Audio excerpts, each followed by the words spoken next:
విచ్చలవిడిగా మా వడ్డిరాజు రవిచంద్ర గారు ఎంపీ గారు ఆయన పైన దాడి, పోచంపల్లి శ్రీనివాసరెడ్డి గారు ఆయన పైన దాడి, మా ఎర్రోళ్ళ శ్రీనివాస్ గారు ఆయన పైన దాడి, ఒక్క కాంగ్రెస్ పార్టీ నాయకుని పైన దాడి జరిగినట్టు పోలీసు వాళ్ళది విన్నారా మీరు ఎక్కడన్నా?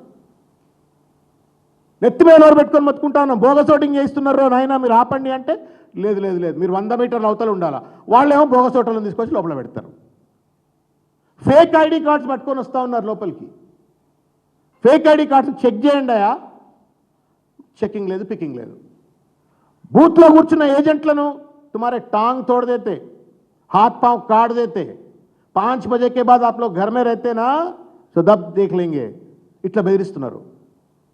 మేము పోయి చెప్పినాం ఇగో ఇట్లా బెదిరిస్తున్నారు, ఆడోళ్ళను కూడా వదిలిపెట్టకుండా బెదిరిస్తున్నారు, మీరు దయచేసి చర్యలు తీసుకోండి అంటే పోలీస్ నిమ్మకు నీరెత్తినట్టు ఉంటుంది. Many sensitive booths Harish Rao గారు బూత్ బై బూత్ ఇది సెన్సిటివ్ బూత్ అని చెప్పని ఐడెంటిఫై చేస్తూ చీఫ్ ఎలక్షన్ కమిషన్కు సబ్మిట్ చేసినారు. బాధ్యత ఏంటి? బాధ్యత ఉన్న పోలీస్ యంత్రాంగం ఎన్నికల కమిషన్ ఏం చేయాలా? Which ever is the sensitive booth అక్కడ మ్యాసివ్ పోలీస్ ఫోర్స్ను డిప్లాయ్ చేయాలా.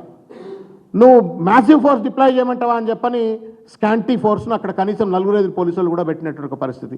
మా మీద కూడా ఆర్ఎస్ ప్రవీణ్ కుమార్ గారు మేము షేక్పేటలో ఒక ప్రాంతానికి పోతే పెద్ద ఎత్తున మా పైన కూడా దాడికి వచ్చే ప్రయత్నం చేసిండ్రు. మా ఈశ్వరుని దగ్గరికి టోలీ చౌకీ దగ్గర దాడి చేసే ప్రయత్నం చేసిండ్రు. తట్టుకున్నాం, ధైర్యవస్తులం కాబట్టి నిలబడ్డాం. కానీ చెప్పేది ఏంటి అంటే ప్రజాస్వామ్యంలో ప్రజలకు స్వచ్ఛంగా స్వేచ్ఛాయుతంగా వచ్చి వాళ్ళు ఓట్లేసేటువంటి ఒక వాతావరణం కల్పిస్తుంది ఎన్నికల కమిషన్ అండ్ పోలీస్ యంత్రాంగం. లేదు రౌడీజం గుండాయిజాన్ని పెంపొందించి ఇలా బోగస్ ఓటర్లను ప్రమోట్ చేస్తారా? మీరు వీడియోస్ చూడండి, రేపు పొద్దుగాల మీరు సోషల్ మీడియాలో కనబడతాయి, వేల వీడియోలు కనబడతాయి. కుప్పలు నో చెక్కింగ్. చెక్ చేయమన్నందుకు మా పైన దాడి, చెక్ చేయమన్నందుకు పావని గౌడ్ పైన దాడి, లేకపోతే మిగతా వడ్డిరాజు రవిచంద్ర ఇటువంటి వాళ్ళపైన దాడి. ఇంత చిల్లర ఎన్నిక బహుశా తెలంగాణలో నేను ఈ 12 సార్లు పోటీ చేసిన ఈశ్వరన్ననో 5-6 సార్లు 7-8 సార్లు పోటీ చేసిన మా లక్ష్మణ్ అయితే చూసి ఉండకపోవచ్చు జీవితంలో. ఒక చిల్లర సంస్కృతి ఇది. అండ్ ఇదే కనుక కొనసాగినట్టయితే ఇంకా భవిష్యత్తులో ఎన్నికలు అవసరం లేదు. ఇక ఎన్నికల కమిషన్కు కాంగ్రెస్కు ఏం సంబంధం? ఇది ఎన్నికల కమిషన్కు కాంగ్రెస్కి ఏం సంబంధము? ఎట్లా కొలియుడు అవుతారు మీరు? ఎందుకు 20 కంప్లైంట్లు ఇచ్చినా ఒక్క చర్య కూడా తీసుకోరు మీరు? బిర్యానీ పొట్లాల డబ్బులు పంచుతున్నారా నాయన, బిర్యానీ పొట్లాలు ఆర్డర్ ఇస్తున్నారు, అందులో డబ్బులు పంచుతున్నారా నాయన పట్టుకోండి అంటే పట్టుకున్నటువంటి దాఖలాలు లేవు. పోలింగ్ బూత్ల దగ్గర పిలవాలి, అక్కడ డబ్బులు పంపిణీ చేసినట్టు ఒక పరిస్థితి.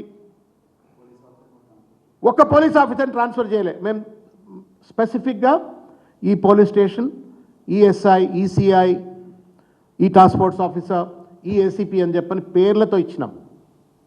మేము ఇస్తే సరిపోవట్లేదని సురేష్ రెడ్డి గారు రాజ్యసభ సభ్యుడు, తర్వాత దామోదర్ రావు గారు రాజ్యసభ సభ్యులు, ఇద్దరు పోయి ఫుల్ బెంచ్ కమిషన్కు రిప్రజెంటేషన్ ఇచ్చిందండి. నాట్ వన్స్ ట్వైస్, 2 సార్లు పోయి కంటిన్యూస్గా ఫుల్ బెంచ్ కమిషన్కు రిప్రజెంటేషన్ ఇచ్చిండ్రు. What has happened? No action. బతిలాడినాం. నేనైతే